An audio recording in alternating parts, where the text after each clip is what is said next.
आज का market open चुनाव में आप सभी का स्वागत है। मैं हूं सुमित। हफ्ते का पहला कारोबारी सत्र और भारतीय बाजारों में आज फिर जो तेजी का दौर पिछले हफ्ते से शुरू हुआ था वो आज भी देखने को मिला। गैप अप शुरुआत अंतर्राष्ट्रीय बाजारों के बेहतरीन संकेतों के बीच में, और उसके बाद जो तेज़ी देखने को मिली थी फर्स्ट हाफ की, वो थोड़ी सी फिजल आउट हुई थी मिड में, और उसके बाद वापस रफ्तार पकड़ी थी दोपहर में बाजार ने 1 बजे के अराउंड। जबकि मिड कैप स्मॉल कैप में जो तेज़ी थी वो पूरे दिन जारी रही। आज वहाँ पर खरीदारी बनी रही। In fact small cap index 30 high के आसपास ही जाके बंद हुआ, लेकिन इंडेक्स में जो तेज़ी थी वो लास्ट आवर तक आते आते फिजल आउट होते हुए दिखाई पड़ी। वहाँ पर कुछ हद तक बिकवाली थी और डे लो के आसपास ही इंडेक्स बंद हुआ। महज 17-18 अंक दूर डे लो के आसपास जाके बंद होता हुआ दिखाई पड़ा फ्रंट लाइन इंडेक्स। लेकिन हाँ, मिड कैप में एक बढ़िया बाइंग थी, स्मॉल कैप में एक जोरदार बाइंग आज के सत्र में देखने को मिल रही थी। और स्पेशली जो मिड कैप स्मॉल कैप की बाइंग थी वो ब्रॉडर साइड पे दिखेगी आपको। करीब करीब 2400-2500 ऐसे शेयर थे जो कि तेज़ी में कामकाज कर रहे थे, और 500-600 शेयर या 400-500 शेयर ऐसे थे जो कि बिकवाली के साथ कामकाज कर रहे थे। तो ये ब्रॉडर मार्केट की बाइंग थी, और अक्रॉस द बोर्ड सभी सेक्टर्स आज हरे निशाने बंद होते हुए दिखाई पड़े। इसको लीड कर रहा था आईटी। ऑब्वियसली बात, एक वैल्यू है और एक अच्छे नंबर्स एक्सेंचर की तरफ से आया था जिसको बाजार ने फ्रंट लोड के तहत बिकवाली दिखाई थी, लेकिन वहाँ से वापस पुल बैक दिखाया। और ये करेंसी फेवर भी इस क्वार्टर में इन कंपनीज़ के लिए रहेगा।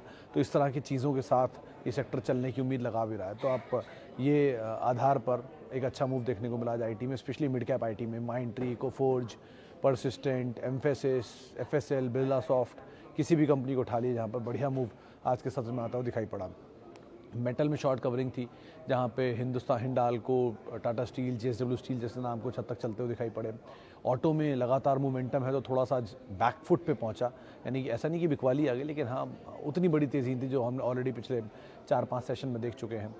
इसके अलावा आज एफएमसीजी थोड़ा सा मिला जुला सा काम काज कर रहा था, रियल्टी मिला जुला सा काम काज कर रहा था। मिड कैप में सेलेक्टिव सीमेंट में बाइंग थी, अंबुजा तेज़ था, जेके तेज़ था, जहाँ पे खरीदारी बनते हुए दिखाई पड़ रही। तो ऐसे करके अलग अलग सेक्टर्स, अलग अलग पॉकेट्स जहाँ पर मूव था। बैंक्स में से सिटी यूनियन बैंक आज एफ&ओ का टॉप गेनर बना। आईसीआईसीआई बैंक में एक समय में बाइंग थी, एचडीएफसी बैंक में बाइंग थी, इंडसइंड थोड़ी बहुत बाइंग दिखा रहा था, लेकिन बाकी बैंक्स बैकफुट पर थे। तो ऐसे करके आज मूव देखने को मिल रहा था। लेकिन हाँ, एक मूड माहौल बेहतर।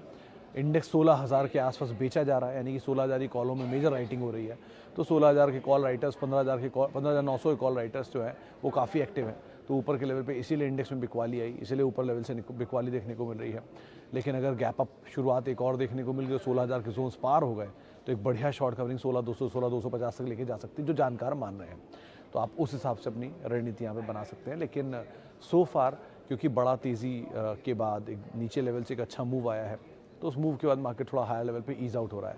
2-3 खबरें जिसमें बजाज ऑटो बायबैक को मंजूरी मिली 4600 रुपये के दाम पर। तो ऑलरेडी बड़ी तेज़ी थी, तो एक स्पाइक, और स्पाइक के बाद हायर लेवल से फिर नीचे आया। दूसरे नंबर पे आता है जोमेटो। आज फिर 5-6% टूट गया। ऑब्वियसली ब्लिंकिट जैसा 4,400 करोड़ का एक्विजिशन मार्केट को नहीं पसंद आना था, क्योंकि वहाँ पर कैश बर्निंग सिचुएशन, और एक कंपनी जो अपने कारोबार की वजह दूसरे कारोबार के ऊपर ज़्यादा इन्वेस्टमेंट कर रही है, तो वो बाजार उसे निगेटिवली लेना ही था, आड़े हाथों लेना, तो लिया भी। 8-9% आज तोड़ दिया उसको, हायर लेवल से 10% तक टूटा। उसके अलावा आज जो बिकवाली देखने को मिली या जो तेज़ी थी वो हाइकल में थी। एक इंपॉर्टेंट प्लांट इनका जिस पे पोल्यूशन कंट्रोल बोर्ड की तरफ से दिक्कतें चल रही थी, वहाँ पर अप्रूवल आ गया, तो एक समय में सर्किट भी लगा इसमें, लेकिन वहाँ से थोड़ा ईज आउट होकर बंद होता हुआ दिखाई पड़ा। तो ओवरऑल एक बेहतरीन सेशन जिसमें अलग अलग न्यूज़ फ्लो का अलग अलग तरह से रिएक्शन आता हुआ दिखाई पड़ा। चलिए अब सवाल जवाब का सिलसिला शुरू कर लेते हैं और कुछ दर्शकों के सवालों को भी शामिल कर लेते हैं। सबसे पहला सवाल जो मेरे पास आ रहा है, तेज़ी टिकाऊ रहेगी या उसके जिसके भाव मिले वहाँ से हल्के होते रहें? मिश्रा साहब, हल्के होते रहना ही चाहिए। तेज़ी टिकाऊ हो या ना हो, ये एक अलग लॉजिक है। लेकिन आप देखिए, दो तरह के इन्वेस्टर हैं। या तो अगर आप फुल ऑन इन्वेस्टर हैं तो आप हर फॉल्स में ऐड करेंगे और अपने पोजीशंस को होल्ड करके रखेंगे, इर्रिस्पेक्टिव वो भाव क्या मिले उसके बाद आपको। दूसरी तरह के इन्वेस्टर वो होते हैं जो थोड़े से भाव के गिरने से ही घबरा जाते हैं। उनके लिए हर तेज़ी बेचना ज़्यादा बेटर दिखेगा। उनको थोड़ा थोड़ा प्रॉफिट लेते रहना चाहिए ताकि वो घबराएं नहीं। जिन्होंने ये मान के चल रहे हैं कि हाँ थोड़ा बहुत तो पैसा बाजार से निकालते रहेंगे, तो दोनों तरह के लोगों के लिए दोनों तरह का व्यू होता है। तो तेज़ी से निकलने में भी बुराई नहीं है, तेज़ी में बिकवाली में खरीदने में भी बुराई नहीं है, लेकिन आप किस सेट ऑफ इन्वेस्टर में आते हैं उसके ऊपर डिपेंड करता है। तो अगर आपको लगता है आप थोड़ा बहुत पैसा लेके निकलना चाहते हैं, निकलिए। कुछ लोग होते हैं जिनको लगता है तेज़ी आगे छोड़ दो, नीचे आएगा मंदी में फिर मार लेंगे, तो उस तरह के इन्वेस्टर हैं तो बात अलग है। तो आप उसके हिसाब से कॉल ले सकते हैं अपनी। लेकिन तेज़ी में हाँ बेचना एक अक्लमंदी भी है उनके लिए जो बाज़ार से थोड़ा थोड़ा पैसा लेकर निकलना चाहते हैं। ओके, वेदांता में विकी साहब, डिविडेंड प्ले बड़ा है आप मेटल साइकिल के अपर साइड पर एंटर करके गए हैं, अगर आपने भाव के ऊपर के भाव पे लिया है तो भाव मुझे आपका नहीं पता इसलिए, लेकिन हाँ डिविडेंड पे ऑफ ठीक है 22-20% के आसपास का डिविडेंड, और ऑब्वियस बात है ये डिविडेंड नहीं मिलेगा आगे, क्योंकि 20% का डिविडेंड यील्ड मेंटेन करना लगभग नेक्स्ट टू इम्पॉसिबल होता है किसी भी कंपनी के लिए, सो फार तो यही देखा गया है। लेकिन हाँ अगर 20% नहीं मिलेगा 10% तो मिलेगा ही, तो अगर जो आपको 20-22 रुपये का डिविडेंड मिलता था वो घट के 11 रुपये मिल रहा है तो भी 190 रुपये के दाम पर बुरी डील नहीं है, आप आराम से बने रह सकते हैं। लेकिन ऑब्वियस ही बात है ये डिविडेंड प्ले है, तो डिविडेंड प्ले वाली कंपनियों में ग्रोथ हमेशा कैप्ड होती है, क्योंकि या तो अप्रिसिएशन मिलेगा या डिविडेंड मिलेगा, जैसे आईटीसी, जैसे ओरेकल, जैसे वीएसटी, इनमें डिविडेंड मिलता है। लेकिन दूसरी तरफ जो कम डिविडेंड देती हैं उनमें ग्रोथ बहुत तेज़ होती है। तो अब आप किस पहलू में बैठना चाह रहे हैं उस पहलू के हिसाब से कॉल लीजिए। डीलिस्टिंग कैंडिडेट पहले भी रह चुका है, लेकिन डीलिस्टिंग फेल हुई थी, तो बहुत सारे कॉर्पोरेट एडजस्टमेंट्स हैं, मेटल साइकिल है, केपेक्स है, इतने सारे अनाउंसमेंट हैं, क्रूड का प्ले है, तो थोड़ा ट्रिकी है। तो ज़रा ध्यान संभल कर ही आप अपनी कॉल लीजिएगा और उसके हिसाब से अपनी रणनीति आप बनाइएगा।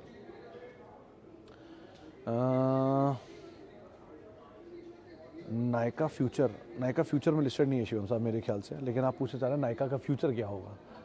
तो सर मैं एक ही चीज़ समझता हूँ मेरी सीमित जानकारी में कि जब तक किसी भी कंपनी का कुछ सालों तक का ट्रैक रिकॉर्ड आपको ना मिले लिस्टेड स्पेस में, नॉन लिस्टेड स्पेस में नहीं, क्योंकि नॉन लिस्टेड में चीज़ों को मैनिपुलेट करना फिर भी पॉसिबल है, क्योंकि वहाँ पे बाजार रिएक्ट नहीं करता, यहाँ तो बाजार रिएक्ट करेगा उसके हिसाब से। तो लिस्टेड स्पेस में जब तक 3-4 साल का ट्रैक रिकॉर्ड आपको ना मिल जाए तब तक कोई भी कॉल लेना ठीक नहीं है। नायका के केस में अभी तक सिर्फ 2 करोड़, 4 करोड़, 6 करोड़ प्रॉफिट्स के हिसाब से आपने ईपीएस बना रखी है और उसके हिसाब से आप वैल्यूएशन बाजार में भाव को दे रहे हैं। तो सो फार कुछ भी कहना, कोई भी भाव निकालना, कोई भी वैल्यूएशन देना लॉजिक नहीं है।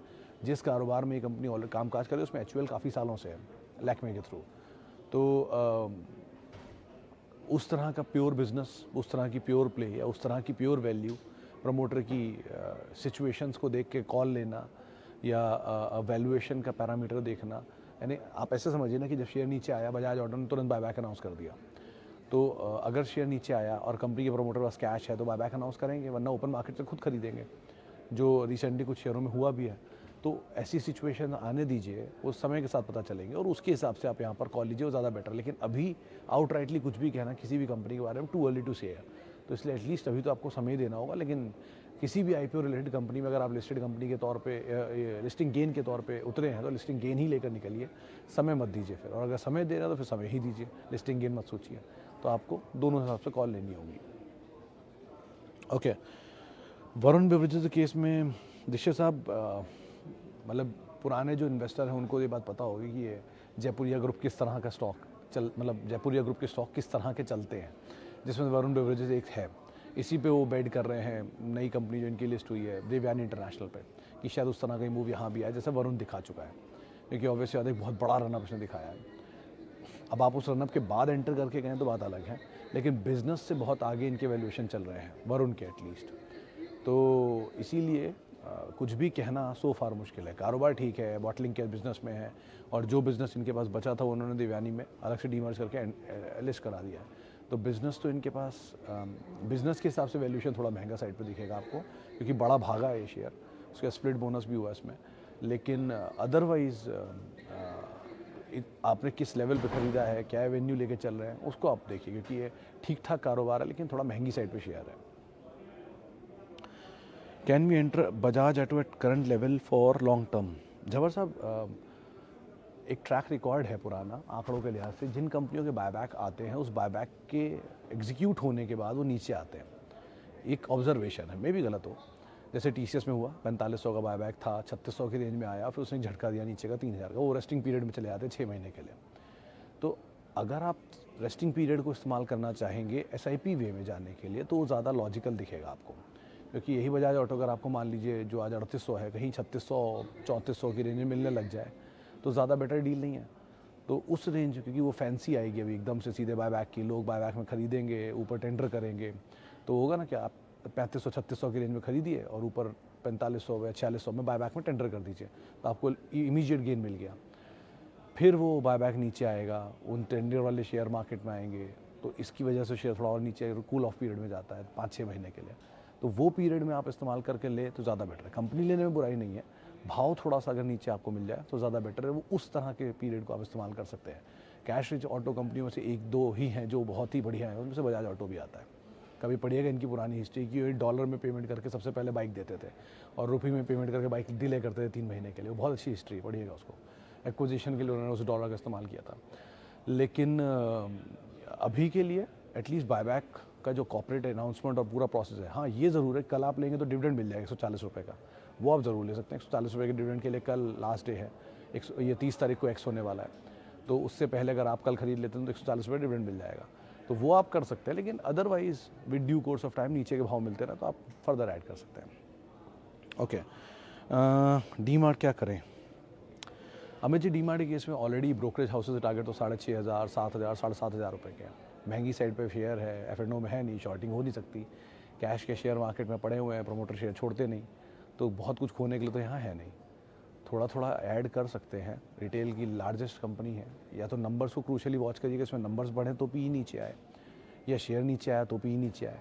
तो ये दोनों में से जो एडजस्टमेंट जहाँ पर समन्वय होगा, जो एवरेज पी होगा इसका, वो P is the right P to enter. खोने के लिए यहाँ बहुत कुछ नहीं है, बस डिविडेंड नहीं मिलता है, तो आप उस हिसाब से अपनी रणनीति रखेंगे। लेकिन ठीक है, बहुत कुछ खोने के लिए नहीं है, थोड़ा थोड़ा यहाँ पर ऐड कर सकते हैं या टाइम फ्रेम यहाँ पर दे सकते हैं। ओके, BHEL शेयर 5,000 एट 43 रुपया। राजीव साहब, ख़रीदा तो ठीक ही इससे दाम पर है, आपने कुछ खास खोने के लिए नहीं है। 74 रुपये के दाम का शेयर 43 रुपये के आसपास पहुंच गया है, तो भाव तो ठीक है, लेकिन ये शॉर्ट कवरिंग कैंडिडेट है। ऐसा नहीं है कि इसमें कोई बहुत बड़े मूव की उम्मीद रखिएगा, लेकिन क्वांटिटी आपके पास सब्सटैंशियल है, तो कोई भी शॉर्ट कवरिंग मिले, पैसा बने तो थोड़ा थोड़ा ऊपर निकलते रहिए। ये कैप रहती है सरकारी तेज़ी। 74 रुपये का दाम दोबारा दिखेंगे या नहीं, हाल फिलहाल में ये कहना मुश्किल है, लेकिन सो फार मूव मिले, ऊपर के भाव आए, तो आप एटलीस्ट थोड़ा थोड़ा निकलते रहे, वो ज़्यादा बेटर है। United Spirits and Jubilant Food, Vinod साहब, दोनों ही शेयर बाय ऑन डिप्स ज़्यादा बेटर है, और यूनाइटेड स्पिरिट्स तो इनफैक्ट SIP भी कर सकते हैं आप, कोई दिक्कत नहीं उसमें, क्योंकि लार्जेस्ट लिकर मेकर है। दोनों में एडजस्टमेंट हो चुके हैं, उसमें भी बोनस आ चुका है, उसमें भी स्प्लिट आ चुका है, उसमें 1:5 आ चुका है, उसमें 1:1 आ चुका है, और अब तो स्प्लिट भी आ गया 1:5 का। तो दोनों की इक्विटी काफ़ी बड़ी हो चुकी है, लेकिन फिर भी 70-75 करोड़ शेयरों के आसपास की मैक्सिमम इक्विटी है। लार्जेस्ट प्लेयर है वो अपने स्पेस में 72% मार्केट शेयर के साथ, ये अपने प्रीमियम लिकर स्पेस में 75% मार्केट शेयर के साथ, और अपने नेक्स्ट बेस्ट पीयर से कैपेसिटीज़ डबल है इनकी, यूनाइटेड स्पिरिट्स की, रेडिको खैतान से बात कर रहा हूँ। तो कोई ऐसा इशू नहीं है। अगर आप IMFL या IMFL और इंडियन मेड फॉरेन लिकर में जाना चाहते हैं, या प्रीमियम लिकर स्पेस में जाना चाहते हैं, तो यूनाइटेड स्पिरिट्स सबसे बड़ा प्लेयर, आप उसमें जा सकते हैं। और जुबिलेंट फूड में भी ऑब्वियसली बात है, आप रह ही सकते हैं। तो दोनों कंपनियों में बुराई नहीं है, थोड़ा थोड़ा नीचे के लेवल पे ऐड करिए, कोई ऐसा इशू नहीं आना चाहिए। चलिए, एक आखिरी सवाल और ले लेता हूँ। IT के जितने सवाल आ रहे हैं उन सबके लिए एक ही बात बोलूँगा, कुछ देर में मैं एक ट्वीट करूँगा, उससे बहुत कुछ क्लियर हो जाएगा, तो आप उसको रीड कर लीजिएगा, उससे आपके बहुत सारे सवाल आएंगे, क्योंकि बहुत सारे सवालों के जवाब उसी से आ जाएंगे। अच्छा जी, आखिरी में दिलीप बिल्डकॉन, हाँ ये एक सवाल ट्रिकी है। विकी साहब, ये शेयर में मतलब हाल फिलहाल में ही कुछ महीने पहले कुछ न्यूज़ चैनल ने खबर चलाई थी कि इसमें अदानी ग्रुप स्टेक ले रहा है इनके प्रोजेक्ट्स में। सब 740 रुपये होता था, वहाँ से करेक्ट होकर 190 रुपये आ गया। कंपनी इंफ्रा में वैसे पैसे बनते नहीं है, जलते बहुत, वो जल गए इसमें थोड़े पैसे। तो बेटर ये है कि आपको तेज़ी मिली जाएगी कुछ दिन में, आपका भाव ऑलरेडी बहुत रॉक बॉटम प्राइस पर है, तो तेज़ी मिले, आप निकल जाएँ, वो ज़्यादा बेटर है। लेकिन न्यूज़ फ्लोज़ को, इनके ऑर्डर इनफ्लोज़ को, इनको ध्यान रखिएगा। बहुत ज़्यादा इंफ्रा में एक्सपोज होने की ज़रूरत नहीं होती, अगर होना भी तो L&T इज़ द बेस्ट। लेकिन अगर आप हैं तो अभी तो आप लॉस मत बुक करिए, बेटर ये कि, क्योंकि ऑलरेडी इतना लेट चुका है शेयर, 740 का शेयर 150 रुपये में मिल रहा है, 200 रुपये मिल रहा है, तो हाँ 1/4 हो गया है, 1/3 हो गया है। तो बेटर यही है कि कोई भी पुल बैक मिले, आपके भाव से ऊपर आए, जो आ भी सकता है, कोई बड़ी बात नहीं, 1-2 सर्किट तो लगा ही सकता है, उसमें आप निकल जाए, वो ज़्यादा बेटर यहाँ पर रणनीति आपके लिए रहेगी। चलिए, फिलहाल इतने सवालों को मैं शामिल करूंगा। बहुत बहुत शुक्रिया उन सभी लोगों का जिन्होंने सवाल पूछे, और बहुत बहुत माफ़ी उन सभी लोगों से जिनसे हम बातचीत नहीं कर पाए। आपसे मुलाकात हुई कल यानी मंगलवार को, और तब तक के लिए ध्यान संभल कर निवेश करिएगा। बाजार बढ़िया तेज़ी बड़ी दिखा चुका है। आप मेरे साथ जुड़ सकते हैं, @सुमित रिसर्च मेरा ट्विटर हैंडल है। नमस्कार।